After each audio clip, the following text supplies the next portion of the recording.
Welcome back to the Relationships Made Simple for Men podcast with me, Bryce Bauer. I'm a men's coach and marriage counselor. Today, I'm going to be talking about 5 signs of toxic masculinity. And this word had a lot of buzz a few years ago. I haven't heard it used as much, and there were different opinions on the topic. And I want to give you mine because people can make a good argument for why those two words should not be coupled together, or they can have issues with how it's talked about. But there is something real underneath that we're trying to find language for. There are ways that men show up in the world, and it is toxic to relationships and family systems and workplace environments. And women have their stuff too, but there are specific behaviors that seem more unique to men.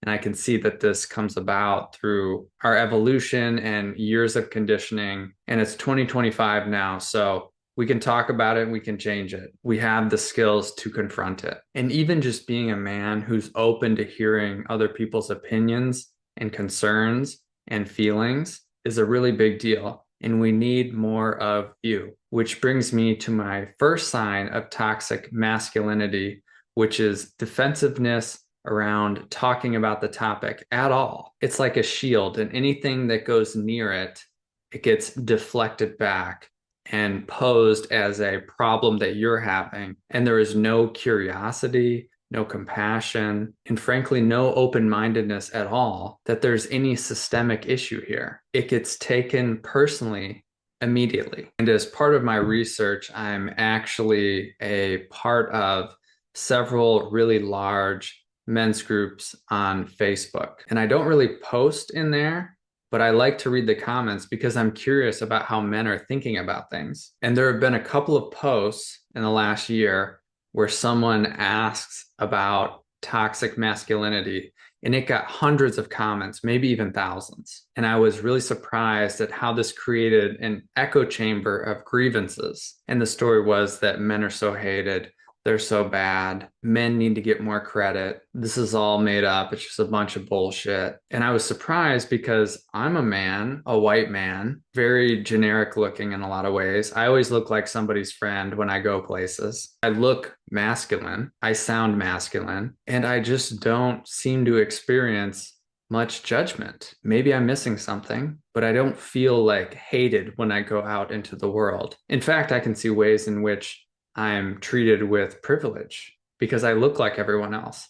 I live in a very white community. And when I hear people say things about men in general, or I read things online about men's bad behavior, individuals, or when it's pointed out that men tend to be in control more often in large companies and in churches or in government, I try to see it for what it is. That there's truth to a lot of that. And I can see why my wife is afraid to go walking in our really safe neighborhood at night and why I'm not. It's something that she feels in her body. It's just the reality that even though it's still a small chance, there is a chance that there are men in the world that would want to harm her. And I just don't feel that. Men commit a vast majority of the violent crimes, and that's always been the case. And obviously, that's the most extreme toxic version of men doing bad things. But I don't want to miss the examples of more subtle ways in which men can be toxic or I can be toxic. And we can use different words like misattuned or unaware or controlling or dominating. I don't have a problem putting those in the same box and calling them toxic traits. So anyone who has complete resistance to even talking about this topic, that alone, I think, becomes a toxic trait because it's a way to control the conversation, to dismiss any concerns, and to make this conversation taboo and protect it from criticism. And I know that, criticism gets a bad name as something that you don't ever want to do to other people. It has a negative connotation, but we need criticism in order to grow and learn.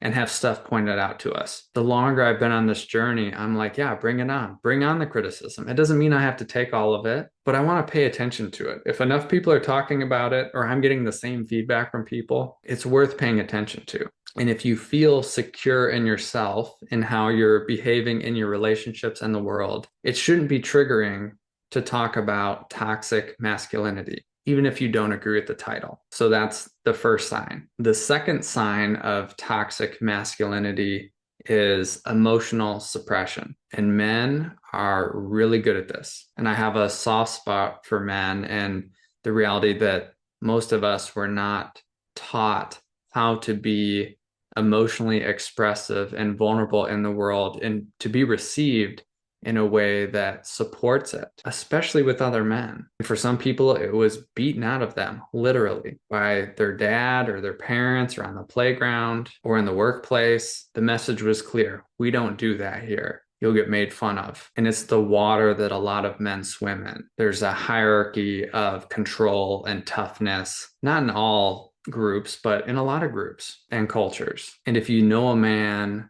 or you're with a man who doesn't show any emotion, who goes cold and stonewalls whenever there's conflict in the air, or who shuts down and doesn't talk, you know how distressing this can be in a relationship. Some of you may have seen the still face experiment. And if you haven't, just put it into YouTube, still face experiment. You can watch it. But essentially what they did is they brought a mother and her young baby that's about 1 year old into a room, and they had the mother interacting with the baby. And then they asked the mother to just go still, just straight face, and to see how the baby would respond. And it was so interesting and also sad to watch this baby start to try to engage with the mother, make sounds, move their hands and body. And within a few seconds, after not getting anything back from the mother, the baby starts to get distressed and starts to cry. And the thing to take from this is that even though we're not babies anymore,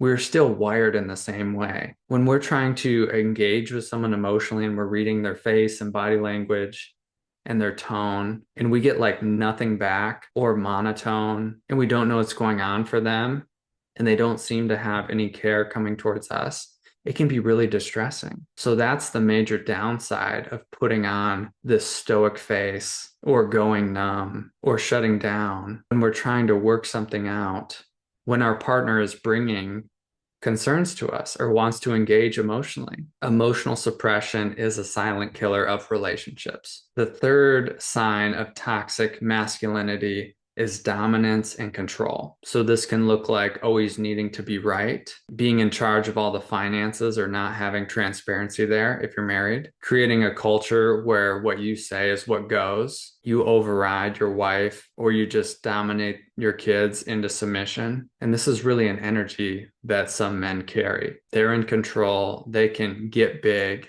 dominate conversations, manipulate people into doing what they want. Some men might never really get much feedback or have to face this head on because they are the head of their company or the head of the household and no one ever pushes back. So this is something we constantly have to check in with in ourselves. And one thing that we can do to combat this is to just acknowledge when we're wrong or to ask questions about how someone feels with us and just listen to them. What do they think about our power dynamics? And you will see some men that a lot of people look up to never do this. I'm thinking about one person in particular, our president currently. That dude has never admitted being wrong ever in his life. And no matter where you land on politics, I don't think anyone can argue that this guy is not a complete narcissist. And as I go through the list of toxic traits, he checks all the boxes. So when you're looking for someone to follow, I highly suggest finding someone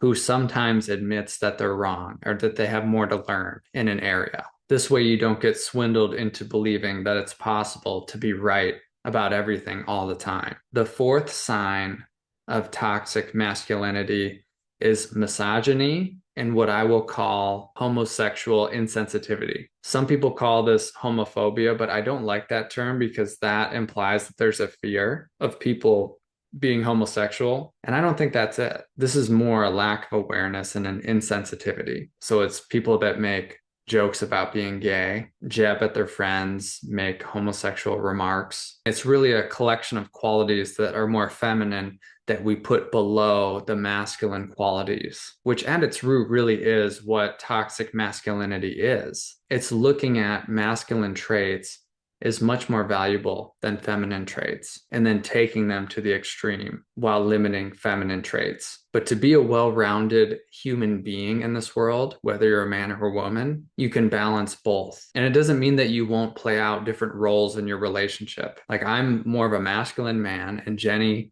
my wife, is a feminine woman. And so I open the jars. I do a lot of our planning. I would protect her if someone came and was coming at us. But that doesn't mean that that's more important than the way that she brings care and softness and attention into the home space and into our relationship. And that's an area where I really try to show up and meet her there. And she also accomplishes a lot of things. I mean, she's been a small business owner for almost 20 years. She knows how to take care of herself. She's an independent woman. She can hold her ground in a conversation. She does speak up. And we're always trying to balance our ways of being here and to show up more fully to support each other in all of our traits. And coming back to the insensitivity, as a young person, I can't tell you how many times I either used a homosexual slur or heard one from my friends. It was part of our culture and our language, and I cringe when I think about that. I don't even want to repeat some of the things I used to say, but you can use your imagination. We were always coming up with creative digs for each other that had a homosexual manner to them. Nowadays, I don't find any of that funny, and not because I'm just super tight and rigid and don't have a sense of humor. I just see it for what it is. There are plenty of ways that I can be playful with people and even mimic them or mock them. I'm sometimes pretty good at that without putting other people down. And coming around to the point of misogyny, for those of you that don't know the definition, it's the idea that males are superior to women. If you want something to get done, give it to a man. Men should be in leadership positions. Women are too weak. Men should be the leaders of the home, of the organization, of the churches, of everything. Women should just stay in their lane and shut up and do what they're told. And I know for me, I've had blind spots here where I've believed that at times. And there are ways that you can make a logical case for that. But you can really make a case for anything. But if you want to have real intimacy in your relationships, there has to be equality. That is one thing that I am very sure of at this point in my career working with couples, is that in order to have a deeply fulfilling relationship, we have to see each other as equals and share in the decision-making process and both engage in the repair process and both show up emotionally. It really has to be on par. So I could give you more examples of misogyny, but you can look into it more if you want to. The fifth sign of toxic masculinity that I want to mention, I know I might get some pushback here, is risk taking to prove toughness. And I've added to prove toughness to this sign because I know that some men enjoy doing things that are a little bit more risky. And it's really because they like doing it. But there are also ways in which men are trying to really create this identity of the tough guy, the risk taker, show that they're fearless. And it's really to heal something inside of them. It's more of an act. It's something they want to show to the world, to prove themselves because they feel insecure in here. And they were put down so many times and told that they were less than or weak or too sensitive, that their mission in life is to prove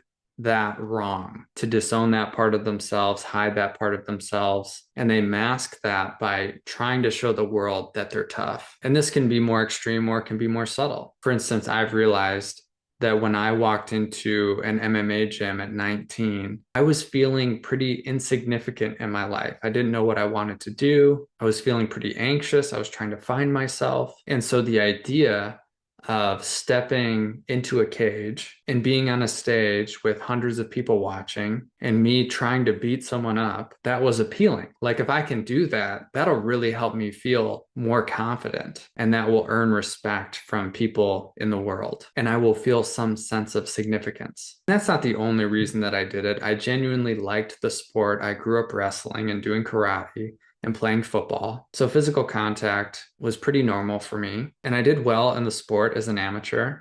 I fought for about 7 years. I had 9 amateur fights. But towards the end of my fighting, I started to realize that maybe I was actually doing this to try to prove something, and not so much because I actually wanted to. I had dealt with some pretty bad injuries in practice. I'm really putting my whole body on the line during a fight, and the chances of getting hurt are near 100%, at least a little bit. And it just stopped making as much sense to me. And I did get my ass kicked in my last fight, and my wife was there. We had just been dating for a few months at the time. She had watched me win a fight, which was awesome. I mean, I still had to get stitches, but when she came to my last fight and I got kicked in the head and had a headache, maybe a concussion, I don't know. And she was like, I don't want to watch you do this anymore. A light bulb went off and I was like, oh, why am I doing this? And it clicked that at that point, I was probably doing it more because I wanted to be seen a certain way than I was because I really wanted to keep doing this sport and competing. So that's for each man to assess within himself. Are you doing these activities because you genuinely like them and you are okay with the risk? Or are you doing them to prove something to the world? And have you actually taken